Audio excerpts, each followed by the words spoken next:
Pumunta naman tayo dun sa gamot, no? Di umanong gamot ang ibinigay na reward.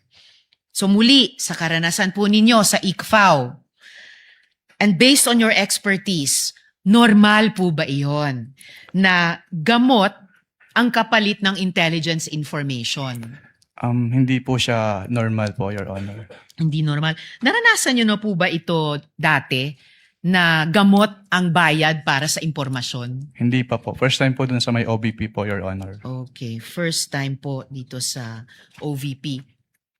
At ito pa yung palaisipan, kung may sakit talaga yung tao, naimbestigahan niyo po ba sa ICFAO kung bakit kailangang magbigay muna sa ng intelligence information bago siya bigyan ng gamot?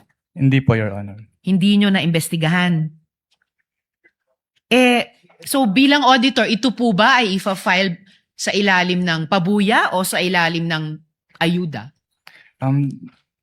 Pwede po kasing tingnan yan. Kasi since document-based po kami, pwede po siyang tingnan as payment of rewards, pero pwede rin po siyang tingnan as provision of medicine. So pwede rin tignan as provision of medicine. So pwede rin siyang tignan na ayuda. Kung Hindi yun po yung pabuya. ibig sabihin ng provision of medicine, pwede rin po. Pwede rin. So kasi, paano yun? Yung mga informant po ba, most of the time, may sakit? I wouldn't know po. Natanong nyo ba kung ang gamot na yan ay para saan? Hika ba? Alta presyon ba? Diabetes ba?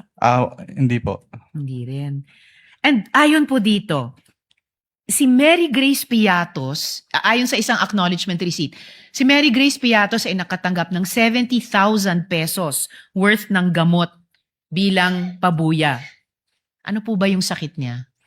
Hindi ko po malalaman since wala naman po dun sa document po na sinamit. Kindly wind up. Will do, Mr. Senator Judge Risa. Presiding Officer. Pero may paraan po ba ang ICFAO malaman kung ano yung sakit niya? Kasi binayaran natin ito eh. Pwede po namin tanungin, Your Honor. Pero since document-based po kami, kung ano lang po yung nasa document, yun lang po yung malalaman namin. Document-based pero pwede niyong tanungin. Yes po. Okay, kapag may mga di normal na pangyayaring ganito. Yes po. Allowed po kami under 6.2.3.7 of the Joint Circular po. Okay. Salamat, Mr. Witness. Pumunta naman tayo dun sa gamot. No? Di umanong gamot ang ibinigay na reward. So muli, sa karanasan po ninyo sa ICFAO, and based on your expertise, normal po ba iyon na gamot ang kapalit ng intelligence information? Hindi po siya normal po, Your Honor. Hindi normal. Naranasan nyo na po ba ito dati na gamot ang bayad para sa impormasyon? Hindi pa po. First time po dun sa may OBP po, Your Honor. Okay, first time po dito sa OVP. At ito pa yung palaisipan, kung may sakit talaga yung tao, naimbestigahan niyo po ba sa ICFAO kung bakit kailangang magbigay muna sa ng intelligence information bago siya bigyan ng gamot? Hindi po, Your Honor. Hindi nyo naimbestigahan.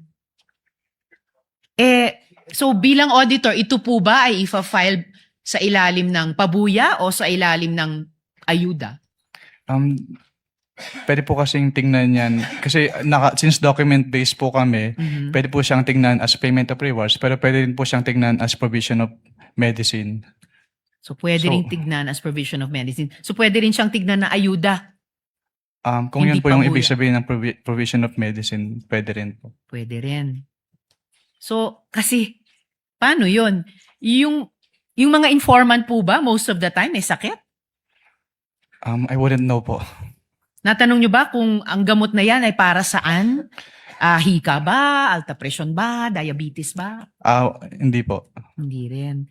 And ayon po dito, si Mary Grace Piatos, ayon sa isang acknowledgement receipt, si Mary Grace Piatos ay nakatanggap ng 70,000 pesos worth ng gamot bilang pabuya.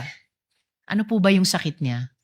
Hindi ko po malalaman since wala naman po dun sa document po na sinamit. Kindly wind up. Will do, Senator Mr. Judge Risa. Presiding Officer. Pero may paraan po ba ang ICFAO malaman kung ano yung sakit niya? Kasi binayaran natin ito eh.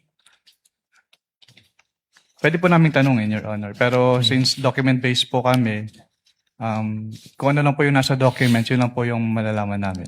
Document-based pero pwede niyong tanungin. Yes po. Okay. Kapag may mga di normal na pangyayaring ganito. Yes po. Allowed po kami under 6.2.3.7 of the Joint Circular po.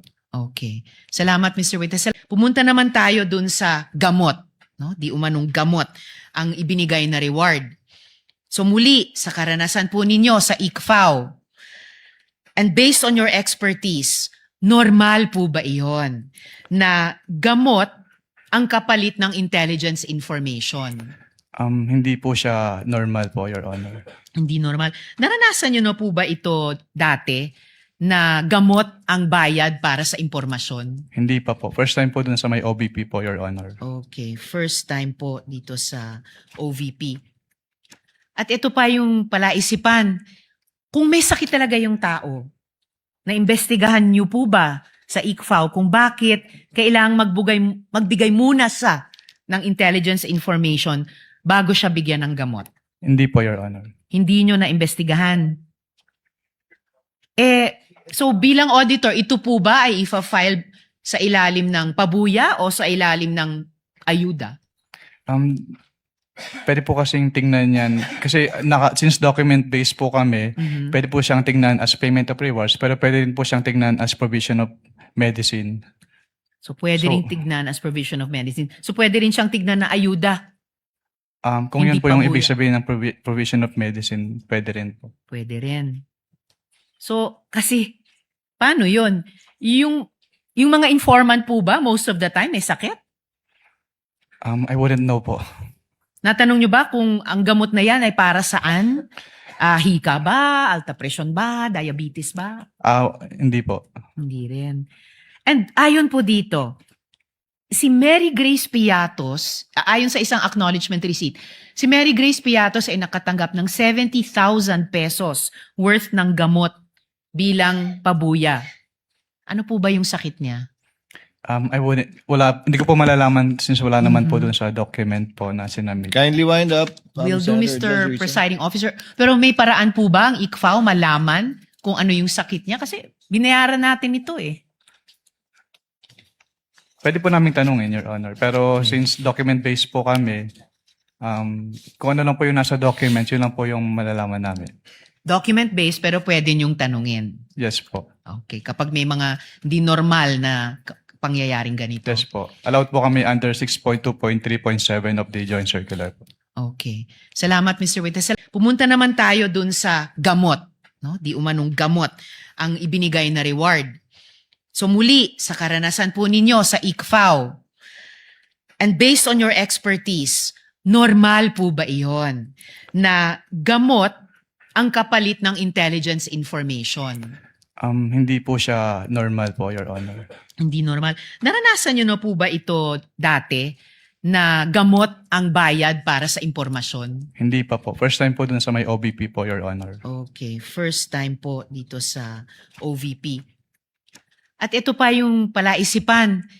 Kung may sakit talaga yung tao, naimbestigahan niyo po ba sa ICFAO kung bakit kailangang magbigay muna sa ng intelligence information bago siya bigyan ng gamot? Hindi po, Your Honor. Hindi nyo naimbestigahan. So bilang auditor, ito po ba ay ifa-file sa ilalim ng pabuya o sa ilalim ng ayuda? Pwede po kasing tingnan yan. Kasi since document-based po kami, pwede po siyang tingnan as payment of rewards, pero pwede rin po siyang tingnan as provision of medicine. So pwede rin tignan as provision of medicine. So pwede rin siyang tignan na ayuda. Kung Hindi yun po yung pabuya. ibig sabihin ng provision of medicine, pwede rin po. Pwede rin. So kasi, paano yun? Yung mga informant po ba, most of the time, may sakit? I wouldn't know po. Natanong nyo ba kung ang gamot na yan ay para saan? Hika ba? Alta presyon ba? Diabetes ba? Hindi po. Hindi rin. And ayon po dito, si Mary Grace Piatos, ayon sa isang acknowledgement receipt, si Mary Grace Piatos ay nakatanggap ng 70,000 pesos worth ng gamot bilang pabuya. Ano po ba yung sakit niya? Hindi ko po malalaman since wala naman po dun sa document po na sinamit. Kindly wind up. Will do, Senator Mr. Judge Risa. Presiding Officer. Pero may paraan po ba ang ICFAO malaman kung ano yung sakit niya? Kasi binayaran natin ito eh. Pwede po namin tanungin, Your Honor. Pero since document-based po kami, kung ano lang po yung nasa document, yun lang po yung malalaman namin. Document-based pero pwede niyong tanungin. Yes po. Okay. Kapag may mga hindi normal na pangyayaring ganito. Yes po. Allowed po kami under 6.2.3.7 of the Joint Circular po. Okay. Salamat, Mr. Witesel.